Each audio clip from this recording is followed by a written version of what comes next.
लूटेंगे देश को। अब बड़का बड़का फोटो पेट्रोल पंप पे लगा करके हंसता हुआ नूरानी चेहरा दिखा रहे हैं। यह बेशर्मी है साहब, इस बेशर्मी को समझिए।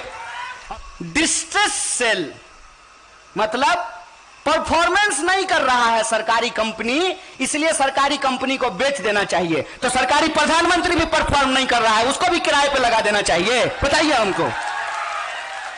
तो सरकारी संसद लेकर के झुंझुना बजाएंगे साहेब। जब सरकारी अस्पताल नहीं होगा, सरकारी स्कूल नहीं होगा, सरकारी रेलवे नहीं होगी, सरकारी एयर इंडिया नहीं होगा, सरकारी बीएसएनएल नहीं होगा, सरकारी एलआईसी नहीं होगी, तो सरकारी गृह मंत्री लेकर के चाटेंगे उसको। क्या करेंगे हमको बता दीजिए जरा। ये कौन सी नीति है? ये देश को बेचने की नीति है। कोई मुझे बताए, जब देश इस तरह की आर्थिक मंदी से गुजर रहा है तो 20,000 करोड़ का प्रधान सेवक का महल बनाना जरूरी है। वो 20,000 करोड़ अगर न्याय योजना के तहत, कांग्रेस पार्टी का घोषणा पत्र उठा करके देख लीजिएगा, वो 20,000 करोड़ अगर न्याय योजना के तहत इस देश के बेरोजगार नौजवानों को देना पड़ता तो मूर्खता की तरह यह नहीं करना पड़ता, नहीं कहना पड़ता कि पीएचडी करके पकौड़ा तलिए। कहते हैं ना, थोड़ा सा गिला सिकवा क्या हुआ हमारे घर में कि पड़ोसी ने मुकदमा बिठा दिया है। पड़ोसी ने मुकदमा बिठा दिया है। दिक्कत हो सकती है, गवर्नेंस में प्रॉब्लम हो सकता है, करप्शन का प्रॉब्लम हो सकता है। मैं देश की जनता से ये याद दिलाना चाहता हूं, लेकिन आपने बदले में आकर के एक ऐसे आदमी को बिठा दिया है जो बोला कि हम चौकीदार हैं। वो चौकीदार नहीं है, वो चौकीदार नहीं है। इस जो है भ्रम में मत रहिए। और मैं एक सवाल पूछता हूं कि अगर वो कहते हैं कि वो चौकीदार हैं, तो चौकीदार को इस देश की संपत्ति अपने दोस्तों को किराया पर देने का अधिकार है? बोलिए। कुंभ मेले में देश के पंत प्रधान मजदूरों का पैर धो रहे थे। देखे थे कि नहीं वो वीडियो? बस हो गया, कैमरा, लाइट, एक्शन, कट, बात खत्म। क्या हुआ उसके बाद उन मजदूरों का? आज भी इस देश में मैनुअल स्कैवेंजिंग होता है। हाथ से मजदूर गंदगी उठाते हैं। काहे भैया? हम मंगल पे पहुंचने वाले हैं, चंद्रमा पे पहुंच गए हैं, यहां बैठ करके अमेरिका में अपने बच्चों से व्हाट्सएप पे hi hello hi darling how are you कर सकते हैं। तो क्या इस देश में विज्ञान ने इतना विकास नहीं किया है कि मैनुअल स्कैवेंजिंग को बंद कर दिया जाए? क्या तकनीक का इतना विकास नहीं हुआ है कि मैनुअल स्कैवेंजिंग को समाप्त किया जाए?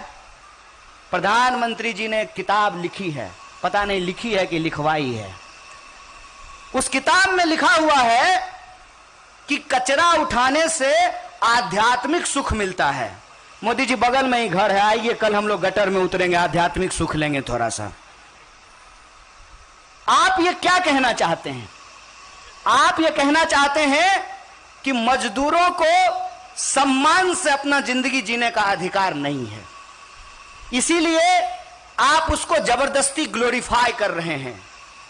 मजदूर इस देश के बुनियाद हैं, किसान इस देश के बुनियाद हैं, लेकिन खाली नारा लगाने से काम नहीं होगा। क्योंकि ये हमारी समझ है कि अगर मजदूर नहीं बचे, किसान नहीं बचे, देश के जवानों को रोजगार नहीं मिला, तो सुंदर भारत का निर्माण असंभव हो जाएगा, न्यायपूर्ण भारत का निर्माण असंभव हो जाएगा। और हमारे देश के संविधान की प्रस्तावना में जो बात लिखी हुई है कि हम भारत के लोग भारत को समाजवादी और धर्मनिरपेक्ष लोकतांत्रिक गणराज्य बनाना चाहते हैं। ये जो लोकतांत्रिक गणराज्य होगा उसकी बुनियाद आप लोग होंगे। और मैं असंगठित कामगार कांग्रेस के जो तमाम कार्यकर्ता हैं उनके प्रति अपना आभार व्यक्त करता हूं कि आप उस सेक्टर से जुड़े हुए हैं जिस सेक्टर में सबसे ज्यादा बेईमानी चल रही है, जिस सेक्टर में सबसे ज्यादा मजदूरों का शोषण हो रहा है। और ये जो परिस्थिति है, इस परिस्थिति में हम तमाम लोगों को आपके न्याय, हक और अधिकार के लिए, हमारे न्याय, हक और अधिकार के लिए मिलकर के संघर्ष करना पड़ेगा। और आप ये समझ लीजिए कि कोरोना काल में जो मंजर हमको देखने को मिला, उसकी वजह क्या है? उसकी वजह यह है कि इस देश में मजदूरों को लेकर के कोई लेबर ऑडिट नहीं हो रहा है, कोई सर्वे नहीं होता है। बिहार की सरकार को यह पता नहीं है कि हर साल उनके राज्य से कितने मजदूर पलायन करके दूसरे राज्यों में काम करने के लिए जाते हैं। दिल्ली की सरकार को नहीं पता है कि अलग अलग राज्यों से कितने मजदूर उनके राज्यों में काम करने के लिए आए हैं। और संगठित क्षेत्र के जो मजदूर हैं, सबसे ज्यादा अत्याचार उनके ऊपर होता है। और हम लोगों को यह बात स्वीकार करनी पड़ेगी कि जिस तरीके की आर्थिक नीति आज सरकार ने अपनाई है, असंगठित क्षेत्र लगातार बढ़ता जा रहा है। तकनीक के चलते जो फैक्ट्रियों में बदलाव आया है, आप सब जानते हैं कि एक शिफ्ट में अब 5000 मजदूर नहीं काम करते हैं। आप सब जानते हैं कि अब कोई भी जो प्रोडक्शन है, वो पूरा का पूरा प्रोडक्शन एक जगह पे नहीं होता है। अगर हम जूते का उदाहरण लेंगे तो चमड़ा कहीं और से आ रहा है, धागा कहीं और से आ रहा है, रंग कहीं और से आ रहा है, असेंबल कहीं और होता है, पॉलिश कहीं और होता है, और ब्रांडिंग उसकी कहीं और पे की जाती है। इसीलिए लगातार असंगठित क्षेत्र के मजदूरों का विस्तार हो रहा है। लेकिन लेबर कानून नहीं होने के चलते, उनके पास यूनियन बनाने का अधिकार नहीं होने के चलते लगातार उनके साथ शोषण किया जाता है। चाहे आप पीएफ की बात कर लीजिए, आप ईएसआई की बात कर लीजिए, आप उसमें ओवर टाइम की बात कर लीजिए। सरकार ने कानून बनाया है कि 8 घंटे के बाद कोई मजदूर अगर 1 मिनट काम करेगा तो उसको 2 मिनट का पैसा देना पड़ेगा। यह ओवर टाइम का कानून है। सरकार ने मिनिमम वेज का कानून बनाया है, और आप सब जानते हैं कि मजदूरों को मिनिमम वेज नहीं मिलता है। कागज पे साइन करवा लेते हैं लेकिन मिनिमम वेज नहीं देते हैं। आप दिल्ली घूमिएगा, जितना मॉल है उसके सिक्योरिटी गार्ड से आप बात कीजिएगा, उसको पूछिएगा कि रे भाई कितना मिलता है, तो कहेगा 12,000। कितना पे साइन करते हो, तो 24,000 पे। पीएफ मिलता है? नहीं। ईएसआई मिलता है? नहीं। 4 छुट्टी मिलती है? नहीं। देश में जो राष्ट्रीय छुट्टियां हैं वो तुमको मिलती हैं? नहीं। ये हमारे आंख के सामने ये शोषण हो रहा है। मरता क्या ना करता। असंगठित क्षेत्र के मजदूर असंगठित हैं, इसीलिए उनका सबसे ज्यादा शोषण होता है। और आप ये समझ लीजिए, यह जो सरकार है जो पैर धोती है सफाई कर्मचारी का, वो सिर्फ फोटो खिंचवाने के लिए धोती है, और जब मौका मिलेगा तो इस देश की राष्ट्रीय संपत्तियों को बेचती है। और आप जानते हैं कि जब राष्ट्रीय संपत्तियां बिकेगी, जब रेलवे बिकेगी, जब एयर इंडिया बिकेगा, तो उसमें असंगठित क्षेत्र से मजदूर काम करने के लिए आएंगे। जेट एयरवेज बिक गया, रातों रात सैकड़ों मजदूरों और एम्प्लॉय को निकाल करके बाहर कर दिया गया। बताइए, कोई नोएडा में घर लिया होगा, कोई गुड़गांव में घर लिया होगा, वॉशिंग मशीन भी उनका ईएमआई पे था, कहां से ईएमआई भरेंगे? ये जो देश की संपत्ति की लूट है, इस लूट को हमको समझना पड़ेगा। लूटेंगे देश को। अब बड़का बड़का फोटो पेट्रोल पंप पे लगा करके हंसता हुआ नूरानी चेहरा दिखा रहे हैं। ये बेशर्मी है साहब, इस बेशर्मी को समझिए। और इसीलिए मैं कह रहा हूं, पूरी जिम्मेदारी के साथ कह रहा हूं कि आप तमाम लोग जो हैं, उनको अपने हक और अधिकार के लिए, और जो कानून सरकार ने बनाए हैं, अक्सर लोग हमसे पूछता है कि क्या किया कांग्रेस पार्टी ने 70 साल में। 70 साल में कांग्रेस पार्टी ने लेबर को लेकर के कानून बनाए, मिनिमम वेज के कानून को पास किया गया, 8 घंटे के कानून को लागू किया गया, और यह कहा गया कि संगठित क्षेत्र को हम बचाएंगे। इस देश के जो बेरोजगार हैं, जो ग्रामीण बेरोजगारी है, उसको दूर करने के लिए हम मनरेगा लेकर के आएंगे। और इस देश के जो नागरिक हैं, उनको यह पूछने का अधिकार है कि पीएम अपना थोबड़ा लगा करके चंदा वसूल लिए और कहते हैं कि पीएम केयर फंड सरकारी फंड नहीं है, तो सरकारी फंड नहीं है तो कौन सा फंड है? मुझे बताइए कि प्रधानमंत्री सरकारी है कि नहीं है। अगर प्रधानमंत्री सरकारी है तो उसके नाम पे लिया गया चंदा भी सरकारी, और इसका हिसाब आपको देश की जनता को देना पड़ेगा। इसीलिए जब सूचना के अधिकार के कानून को पास किया गया तो जनता को यह अधिकार दिया गया कि आप अपने अधिकारियों से पूछ सकें कि एडीएम साहब बताइए कुर्सी कितना में खरीद करके लाए हैं? आपके बाबूजी का पैसा नहीं है, इस देश के टैक्स पेयर का पैसा है। हमको बताइए कि इस रोड में कितना का फंड आया है और कितना का घोटाला आप किए हैं। यह सूचना का अधिकार है। इस देश को आगे बढ़ाने की जरूरत थी। कहते हैं ना, थोड़ा सा गिला शिकवा क्या हुआ हमारे घर में कि पड़ोसी ने मुकदमा बिठा दिया है। पड़ोसी ने मुकदमा बिठा दिया है। दिक्कत हो सकती है, गवर्नेंस में प्रॉब्लम हो सकता है, करप्शन का प्रॉब्लम हो सकता है। मैं देश की जनता से ये याद दिलाना चाहता हूं, लेकिन आपने बदले में आकर के एक ऐसे आदमी को बिठा दिया है जो बोला कि हम चौकीदार हैं। वो चौकीदार नहीं है, वो चौकीदार नहीं है। इस जो है भ्रम में मत रहिए।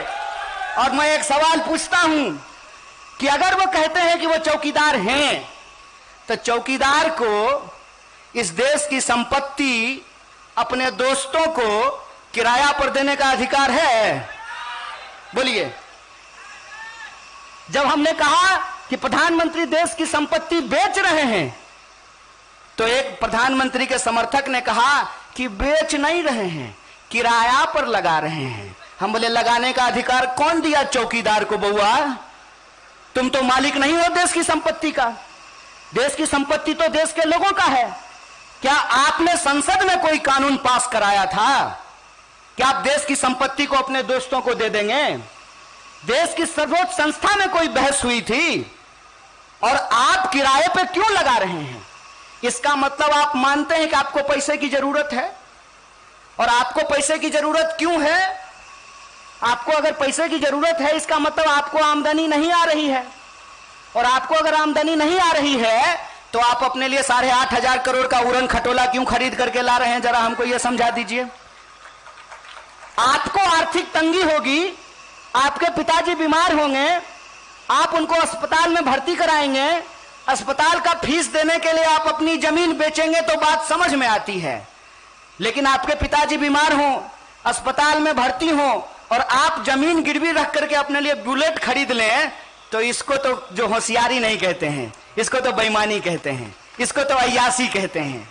कोई मुझे बताए, जब देश इस तरह की आर्थिक मंदी से गुजर रहा है तो 20,000 करोड़ का प्रधान सेवक का महल बनाना जरूरी है।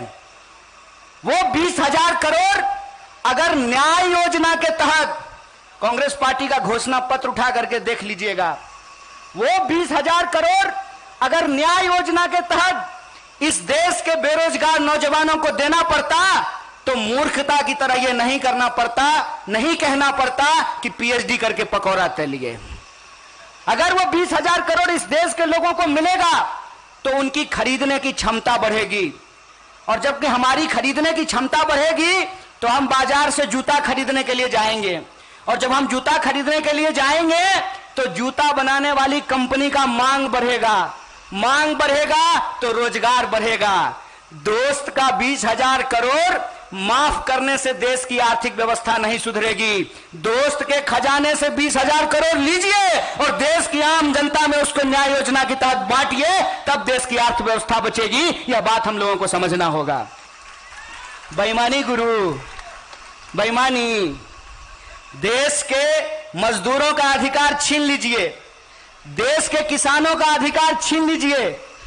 फसल बेचने के नाम पर देश की कृषि आप अपने दोस्तों को हवाले कर देना चाहते हैं। डिस्ट्रेस सेल मतलब परफॉर्मेंस नहीं कर रहा है सरकारी कंपनी, इसलिए सरकारी कंपनी को बेच देना चाहिए। तो सरकारी प्रधानमंत्री भी परफॉर्म नहीं कर रहा है, उसको भी किराए पे लगा देना चाहिए। बताइए हमको, यह कौन सी बात है कि रेलवे सरकारी नहीं होना चाहिए, एयर इंडिया सरकारी नहीं होना चाहिए, अस्पताल सरकारी नहीं होना चाहिए, एम्स नहीं होना चाहिए, तो सरकारी संसद लेकर के झुंझुना बजाएंगे साहेब। जब सरकारी अस्पताल नहीं होगा, सरकारी स्कूल नहीं होगा, सरकारी रेलवे नहीं होगी, सरकारी एयर इंडिया नहीं होगा, सरकारी बीएसएनएल नहीं होगा, सरकारी एलआईसी नहीं होगी, तो सरकारी गृह मंत्री लेकर के चाटेंगे उसको, क्या करेंगे हमको बता दीजिए जरा। ये कौन सी नीति है? ये देश को बेचने की नीति है। इसीलिए हमारे नेता श्री राहुल गांधी जी कहते हैं कि हम दो हमारे दो, दो बेच रहा है, दो खरीद रहा है। इस पॉलिसी को समझिए, और इसकी सीधी मार अगर किसी के ऊपर पड़ने वाली है तो इस देश के गरीबों और मजदूरों के ऊपर पड़ने वाली है। और मैं आपको बोला कि आपके बीच में आकर के मुझे यह महसूस होता है कि मैं आपके घर का हूं, आपका बच्चा हूं, आपका नमक खाया हूं। कदम से कदम मिला करके आपके साथ लड़ेंगे और शास्त्री जी और गांधी जी के सपनों के भारत का निर्माण करेंगे। शुक्रिया। इनकलाब जिंदाबाद, मजदूर एकता जिंदाबाद।